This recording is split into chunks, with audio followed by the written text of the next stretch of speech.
Bonjour Seydou. Voilà, merci. Merci Seydou de la question, elle est pertinente. Un business plan, c'est un document, un tableau de bord, si je peux l'appeler ainsi, comme la voiture qui a son tableau de bord où on a les différents indicateurs. On a l'eau, l'essence, le carburant, on a l'huile, les niveaux d'huile.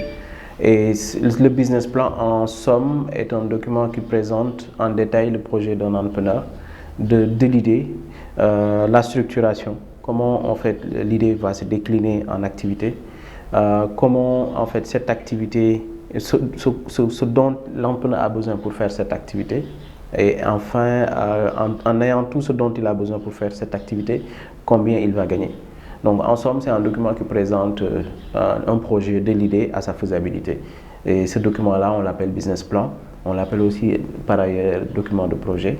Il y en a aussi qui l'appellent business plan et document de projet. Donc par diverses manières, il y en a d'autres qui disent document de projet, il y en a qui disent business plan. Mais en gros, c'est un document qui part de l'idée, qui montre la structuration d'un projet, ses besoins en investissement, ses besoins en fonds de roulement et enfin son retour sur investissement, c'est-à-dire sur une durée de 6 mois, d'1 an, de 2 ans, de 3 ans, combien le projet prévoit de faire en termes de recettes. Et à la fin, le document donne une synthèse, c'est-à-dire montre à celui qui va le lire est-ce que le projet est rentable ou pas. Ok, alors on a 3 parties dans le business plan. La première partie, c'est la partie descriptive, ce qu'on appelle la fiche synoptique. C'est une partie qui présente l'entrepreneur.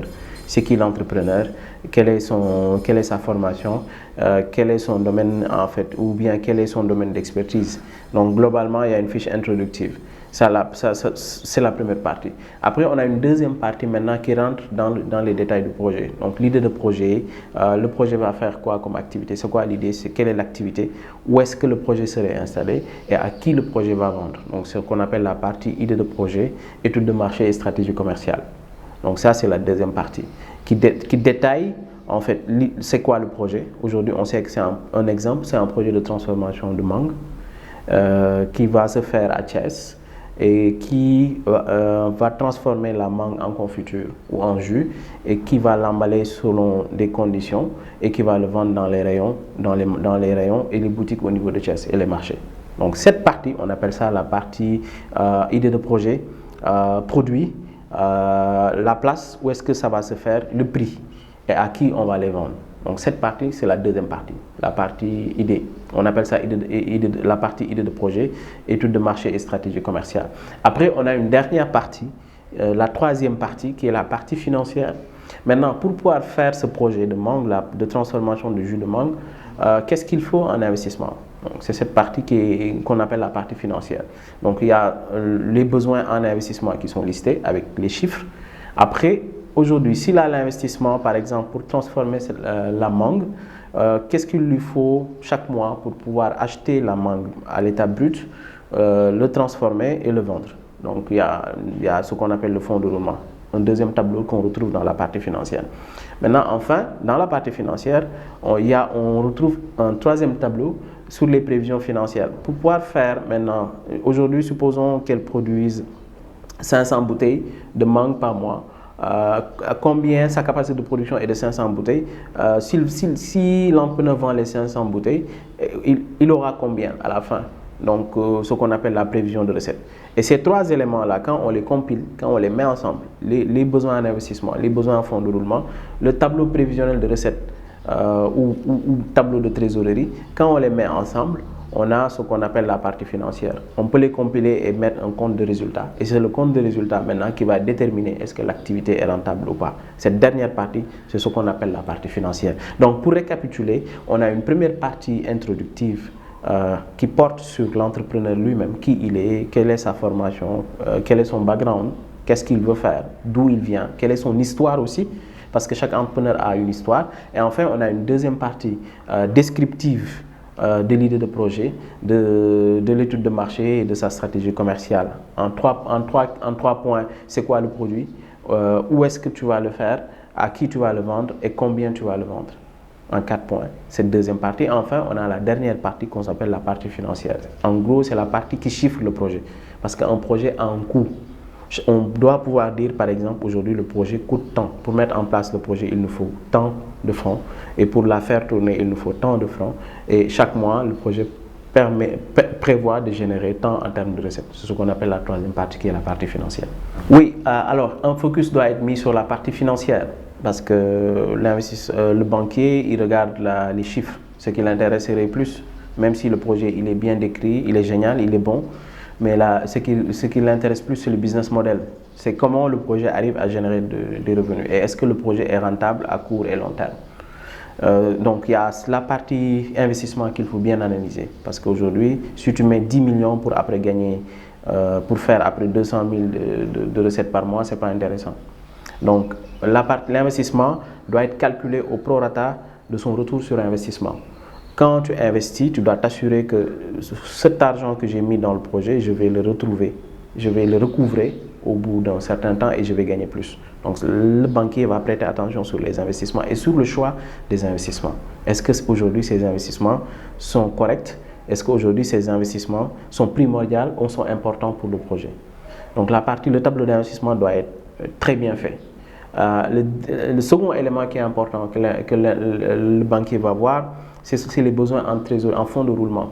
Est-ce qu'aujourd'hui le projet, tel que présenté, il a des besoins en fonds de roulement qui sont importants ou moins importants? Et enfin, il va comparer maintenant les besoins en fonds de roulement mensuels aux prévisions de recettes. Maintenant, les recettes, là aussi il y a un point d'attention, c'est que quand vous dites qu'aujourd'hui vous allez vendre 5000 pots de mangue à Thiès, vous devez pouvoir jauger la demande. Vous devez pouvoir voir est-ce qu'à Thiès, aujourd'hui, il est possible de vendre 5000 pots de mangue par mois. Donc, la prévision de recettes doit se faire au réel, selon les réalités du marché.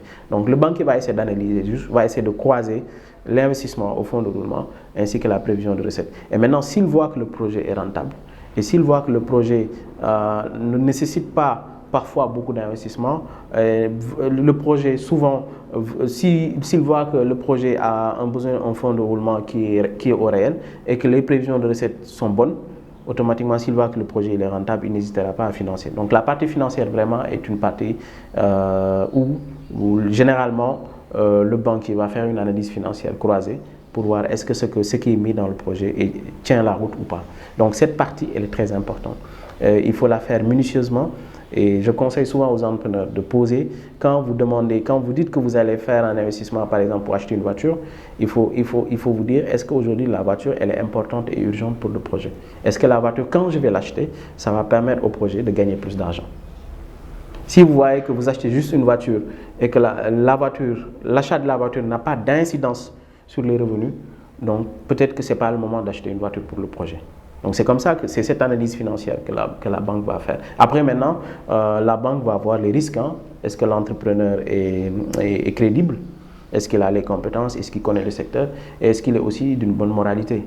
Est-ce que c'est quelqu'un qui paye ses dettes? Donc tous ces éléments-là, avant de valider un dossier, la banque l'analyse. Si ça se trouve que le projet il est bon et que l'entrepreneur derrière n'est pas crédible, là, on ne va pas donner de l'argent à quelqu'un qui ne va pas rembourser. Donc il y a ces éléments-là qui sont à prendre en compte dans le cadre d'un projet. Alors, mon premier conseil, c'est de réfléchir bien sur le secteur sur lequel ils veulent entreprendre. Qu'est-ce qu'ils veulent faire? Parce que c'est d'abord, l'entrepreneuriat, c'est d'abord en fait quelque chose de personnel. Je dirais quel est aujourd'hui, en fait, qu'est-ce qui les drive, si je peux l'appeler ainsi, dans le secteur dans lequel ils veulent s'engager. Ça, c'est important.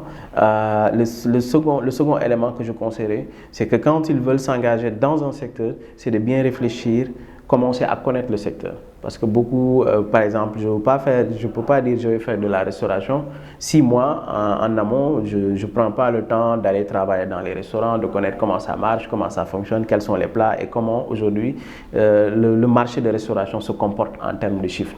Si on n'a pas toutes ces infos, on n'est pas prêt de s'engager dans un secteur, on va se casser la tête. Donc ça, c'est les deux éléments importants. Et après, maintenant, de bien réfléchir sur leur idée. Quand ils finissent de connaître le secteur, c'est de bien poser leur idée et de se faire accompagner pour définir réellement leurs besoins en investissement. Très souvent, ils pensent gros alors qu'ils ont besoin d'une toute petite chose pour démarrer.